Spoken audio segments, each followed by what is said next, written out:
আল্লাহ বললেন ওয়া আওহা রাব্বুকা ইলান নাহাল, আমি মৌমাছির কাছে মেসেজ দিলাম, সিক্রেট মেসেজ, আনিত্তাখিদি মিনাল জিবালি বুয়ুতা, তোমরা পাহাড়ের মধ্যে তোমাদের বাড়ি বানাও, মৌচাক বানাও, ওমিনা সাজার, গাছের মগ ডালে, বড় বড় ডালে তোমরা বাসা বানাও, ওয়া মিম্মা ইয়ারিশুন, উঁচু উঁচু জায়গায় মৌচাক বানাও, যাতে করে গ্রামের ছোট্ট ছেলেরা ঢিল মারতে না পারে। কোন সুবহানাল্লাহ। মৌমাছির আল্লাহ শিখাই দিছে, নিচু জায়গায় কোনোদিন মৌমাছির বাসা দেখবেন? নিচু জায়গায় সহজে নাগাল পাওয়া যায়, ধরা যায়। কথা কন, ডাল বে মগ ডালে ওঠা লাগে মধু খাইতে চাইলে। চিল্লায় বলেন ঠিক কিনা? আল্লাহ সিক্রেট মেসেজ দিলেন আর বললেন আনিত্তাখিদি। আলেম যারা আছেন বলেন তো, ইত্তাখিদি এটা কি মুজাক্কারের সিগা না মুয়ান্নাসের সিগা? মুয়ান্নাস, মাশাআল্লাহ। এটা স্ত্রীবাচক শব্দ। আল্লাহ মৌমাছিকে যে মেসেজ করছে পুরুষ মৌমাছিরে কয় নাই, এটা নারী মৌমাছিরে কইছে। চিল্লায় এখন সুবহানাল্লাহ। এখন গবেষণা করে দেখা গিয়েছে, কার্ল ভন ফ্রিচ একজন অস্ট্রিয়ান বিজ্ঞানী, উনি এটা নিয়ে গবেষণা করে 73 সালে 1973 তে নোবেল পেয়ে গেছে। এই আয়াতের উপর গবেষণা করে আল্লাহ কেমন করে সিক্রেট মেসেজ দিয়েছেন, কেমন করে মৌমাছি মৌচাকের বাসা বাঁধে, কেমন করে মধু আহরিত হয়, এটার উপর গবেষণা করে উনি একটা বই লিখেছেন, দ্য ডান্সিং বিজ। নেচে যাওয়া মৌমাছিগুলো, নাচতে নাচতে যেতে থাকা মৌমাছিগুলোর উপর একটা বই লিখে, দ্য ডান্সিং বিজ লিখে উনি নোবেল প্রাইজ পেয়েছেন এই মধুর উপরে। চিল্লায় পড়েন আল্লাহু আকবার। এখন কোরআনের আয়াত থেকে বোঝা গেল আনিত্তাখিদি মিনাল জিবালি বুয়ুতা, আল্লাহ নারী মৌমাছিকে বলেছেন মৌচাক বানাও, তোমাদের মধু রাখার জন্য বাসা বানাও। কার্ল ভন ফ্রিচ গবেষণা করে পেয়েছে মৌচাকের বাসা বানানো হয়, মধু আহরণ করা হয়, যেই মৌমাছিটা নেতৃত্ব দেয় এটা পুরুষ মৌমাছি নয়, এটা হলো মহিলা মৌমাছি। কোন সুবহানাল্লাহ। পুরো মৌচাকের মধ্যে মধু আহরণ, মধু নেওয়া, পুরো প্রসিডিউরটা সারার জন্য কোনো পুরুষ মৌমাছি লিডিং দেয় না, লিডিং দেয় একটা নারী মৌমাছি, স্ত্রী মৌমাছি। এজন্য ইত্তাখিদ, ম্যাসকুলিন জেন্ডার ইউজ না করে আল্লাহ বলেছেন ইত্তাখিদি।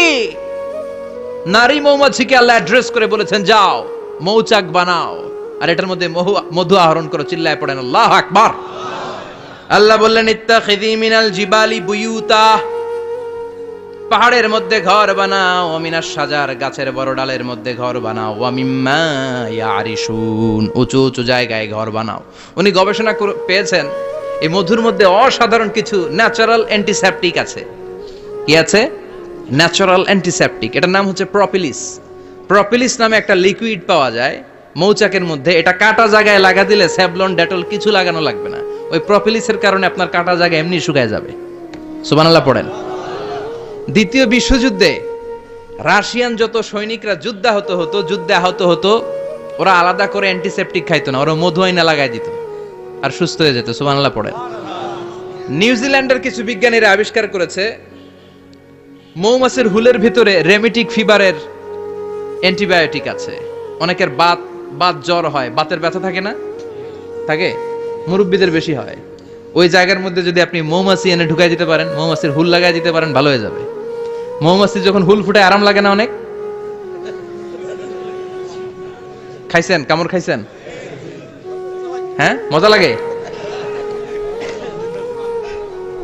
তো নিউজিল্যান্ডের এই গবেষকরা এরা আবিষ্কার করেছে যে মৌমাছি যদি হুল ফুটিয়ে দেয়, ওইখানে বাতের ব্যথা থাকলে, বেদনা থাকলে এটা ভালো হয়ে যাবে। আমি নিজে দেখেছি, বিবিসি একটা ডকুমেন্টারি। ইজিপশিয়ান একজন ফিজিশিয়ান, চিকিৎসক, উনি ওনার বাতের ব্যথায় আক্রান্ত যত রোগীরা আছে ওদের গায়ের মধ্যে মৌমাছি এনে এনে নিজে নিজে হুল ফুটায়।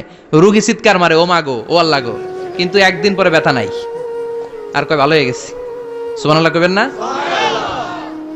তো এজন্য এই কার্ল ভন ফ্রিচ 1973 তে দ্য ডান্সিং বিজ লেখে গোটা বিশ্বকে তাক লাগিয়ে দিয়েছে। তার গবেষণার প্রতিটি পয়েন্ট কোরআনের এই আয়াতের সাথে মিলে যায়। চিৎকার করে পড়েন আল্লাহু আকবার।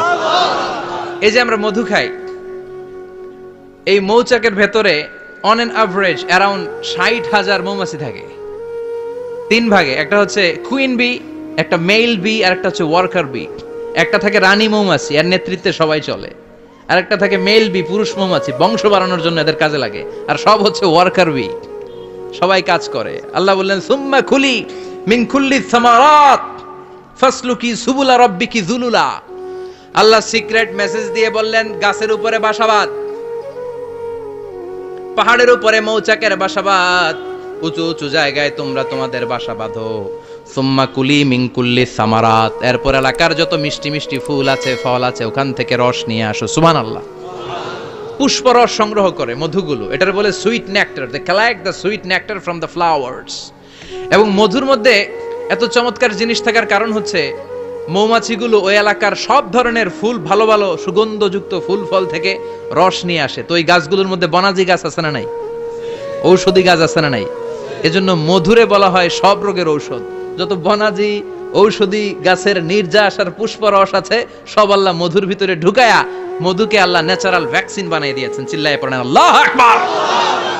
আল্লাহ বললেন সুম্মা কুলি মিন কুল্লি সামারাত, সব ফল আর ফুল থেকে এই নেকটার পুষ্পরস নিয়ে আসো। ফাসলুকি সুবুলা রাব্বিকি যুলুলা, যেমন যেমন গিয়েছিলা পথ চিনায় আবার ফিরে আসো। ইয়াখরুজু মিন বুতুনিহা শারাব, এরপর তাদের পেট থেকে বের হয় শারাব। মুখতালিফুন আলওয়ানু, এক একটা মধুর কালার হয়ে যায় এক এক রকম। কোন সুবহানাল্লাহ। সরষে ফুলের মধু একটু সাদা সাদা হয় না? আমি হচ্ছি মধু খাওয়ার পোক। আমি দেশে বিদেশে যেখানে গিয়েছি ফ্রেশ হানি আমি অনেক খুঁজেছি। ইয়ামানি একটা মধু পাওয়া যায়, ইয়ামানের সাওয়াহিলি এলাকায়, পাহাড়ি এলাকায়, একেবারে কুচকুচে কালো। আবার অনেক মধু আছে কিছুটা খয়েরি এবং হলুদ বর্ণের, কিন্তু সরষে ফুলের যে মধুটা এটা অনেকটা সাদা। এই পুষ্পরস নিয়ে মৌমাছিগুলো মৌচাকের মধ্যে ঢেলে দেয় না, এগুলো খেয়ে ফেলে। প্রত্যেকটা মৌমাছির পেটের ভেতরে আল্লাহ দুইটা করে স্টোমাক দিয়েছে, পাকস্থলী। সুবহানাল্লাহ পড়ে। এটাই Karl von Frisch the dancing bees বইয়ের মধ্যে লিখেছে গবেষণায়, যে দুইটা পাকস্থলী। একটা পাকস্থলী দিয়ে মৌমাছি খায়, নিজে খেয়ে বাঁচে, আর একটা পাকস্থলী দিয়ে এই ফ্লাওয়ার নেক্টার পুষ্পরস সংগ্রহ করে ওই পাকস্থলীতে রাখে। ওই পাকস্থলীর ভেতরে আল্লাহ একটা ন্যাচারাল এনজাইম দিয়েছেন, ওই এনজাইমের সাথে ওই পুষ্পরসটা মিক্সড হয়। তারপরে আরেকটা টিউব আছে, ওই টিউব দিয়ে মৌমাছি যে সে বাসার মধ্যে মৌমাছি যে সেখানে সাপ্লাই করে দিয়ে আসে, মধু ঢুকিয়ে দিয়ে আসে। চিল্লায় পড়েন সুবহানাল্লাহ। তার মানে বিষয়টা এমন না ফুলের রস নিয়ে মৌচাকের দিয়ে আসলো, ফুলের রস সে নেয়, তার স্পেশাল একটা স্টোমাকের মধ্যে ঢুকায়, সেখানে এনজাইম দিয়ে পাচক রস দিয়ে আল্লাহ এটাকে সমৃদ্ধ করে দেয়। তারপর আলাদা একটা নল দিয়ে টিউব দিয়ে মৌচাকের ভেতরে ঢুকিয়ে দেয়। কোন সুবহানাল্লাহ। কি অসাধারণ পদ্ধতিতে আল্লাহ মধু বানালেন। আর কি সুন্দর মধু হাতের মধ্যে লয়া জিব্বা দিয়া চাটে আর গান গায়, মধু হই হই বিষা বাইলা। আছে না নাই? আল্লাহ শুকরিয়া নাই? মধু খায় আর গান গায়, মধু হই হই বিষা বাইলা, অনহারনে ভালোবাসার দাম নদিলা। আছে না নাই? ডাকাইত। এই মধু খেয়ে শুকরিয়া করতে হবে কার? চিৎকার করে বলেন শুকরিয়া করতে হবে কার? আল্লাহ বললেন ইয়াখরুজু মিন বুতুনিহা, এটা মধু সরাসরি চলে আসে না, ওর পেট থেকে বের হয়। মুখতালিফুন আলওয়ানুহু, বিভিন্ন রঙের মধু আছে না নাই? ব্ল্যাক কালারের মধু হয়, হোয়াইট হানি হয়, অর্গানিক হানি হয়, ক্রিমড হানি হয়। কত ধরনের মধু যে আল্লাহ পৃথিবীতে রেখেছে তার ইয়ত্তা নাই। এরপর আল্লাহ বললেন ফিহি শিফাউন লিন্নাস, মধুর ভিতরে শিফা দিয়েছে কে? এজন্য বিশ্বনবীর খাদ্য তালিকার মধ্যে মধু আছে না নাই? বিশ্বনবী সুগন্ধযুক্তওয়ালা মধু খেতেন, দুর্গন্ধযুক্তওয়ালা কোনো মধু মুখে নিতেন না। সুবহানাল্লাহ। বিশ্বনবীর জামানায় মাগাফির নামে একটা মধু ছিল, দুর্গন্ধযুক্ত, এটা কখনো বিশ্বনবী মুখে নিতে চাইতেন না। সুগন্ধযুক্ত মধু সবসময় বিশ্বনবী খেতেন। বিশ্বনবীর স্ত্রীরা এই সুগন্ধিযুক্ত মধু বোতলের মধ্যে প্রিজার্ভ করে রাখতেন বিশ্বনবীকে দেওয়ার জন্য। বিশ্বনবী প্রাণ ভরে এগুলো পান করতেন। সুবহানাল্লাহ। বিশ্বনবী যে সমস্ত খাদ্যগুলো পছন্দ করতেন হাদিসে এসেছে, বিশ্বনবী রুটি খেতেন, খেজুর খেতেন, খেজুর, খেজুর চিনেন? বালাহ, তামার, দুধ খেতেন, এই মধু খেতেন, জব খেতেন, বার্লি খেতেন, লাউ খেতেন, রুম্মান, ডালিম ফল, আনার ফল, আনার চিনেন? আনার, এই আনার খেতে পছন্দ করতেন বিশ্বনবী। মাশরুম খেতেন, মাশরুম, মাশরুম চিনেন? ব্যাঙের ছাতার মতো রেস্টুরেন্টে ইদানিং মাশরুমের স্যুপ পাওয়া যায়, এটা খাবেন। যাদের চোখের জ্যোতিতে সমস্যা, দৃষ্টিতে সমস্যা খাবেন। হাদিসে এসেছে আল কামআতু মিনাল মান ওয়া মাউহা শিফাউন লিল আইন। মাশরুম হলো মান্না সালোয়ার মতো খাবার। মাশরুমের স্যুপ যারা খাবে, চোখের জ্যোতি যাদের কম তাদের চোখের জ্যোতি বাড়িয়ে দিবে কে? বুখারীর বর্ণনা, কানা রাসূলুল্লাহ ইউহিব্বুল হালাওয়া ওয়াল আসাল, বিশ্বনবী মিষ্টান্ন খেতে বড্ড পছন্দ করতেন। আবার বিশ্বনবী বেশি বেশি মধু খেতে পছন্দ করতেন। সুবহানাল্লাহ। কোরআনে দুইটা জিনিসের ক্ষেত্রে আল্লাহ শিফা যোগ করেছেন, যে দুইটা জিনিসের সাথে সম্পৃক্ত হলে শিফা। এক হচ্ছে কোরআন পড়লে শিফা, অনুনাজ্জিলু মিনাল কোরআনি মা হুয়া। আবার কোরআনে এই আয়াতের ক্ষেত্রে বলা হয়েছে শিফা ফিহি শিফাউন লিন্নাস। এজন্য সাইয়েদানা ইবনে মাসউদ এই উম্মাকে উদ্দেশ্য করে বলেছেন, আলাইকুম বিশিফাইন, তোমাদের উচিত দুইটা জিনিস থেকে শিফা নেয়া। এক হলো কোরআন, দুই হলো আসাল মানে মধু। কোন সুবহানাল্লাহ। কোরআন তেলাওয়াত করলে অসুস্থরে সুস্থ করে দেয় কে? সূরা ফাতিহা তেলাওয়াত করলে অসুস্থকে সুস্থ বানিয়ে দেয় কে? আবার মধু খেলে সুস্থ বানিয়ে দেয় কে? মধু খেয়ে প্রশংসা করবেন কার? নাকি মধু হই হই বিষ হাবাইলা বলবেন এগুলা কখনো? খাঁটি মধু খেতে হবে। খাঁটি মধু চিনার উপায় হচ্ছে এটাতে পিঁপড়া জমে না, এটা ফ্রিজে রাখলে জমাট বাঁধে না, এটাতে দুর্গন্ধ হয় না। এক গ্লাস পানির মধ্যে এক ড্রপ মধু ছেলে দিলে এটা পানির সাথে না মিশে একেবারে নিচে চলে যায়। খাঁটি মধু খেতে হবে। তাহলে ফিহি শিফাউন লিন্নাস।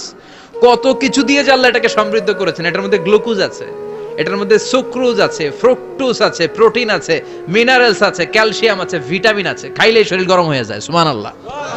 এজন্য শীতকালে বেশি বেশি খাবেন, জাম্পার লাগবে না। শীতকালে মধু খেয়ে রাত্রে বেলায় বের হবেন, আর মাফলার পেঁচিয়ে বের হওয়া লাগবে না। সুবহানাল্লাহ পড়েন।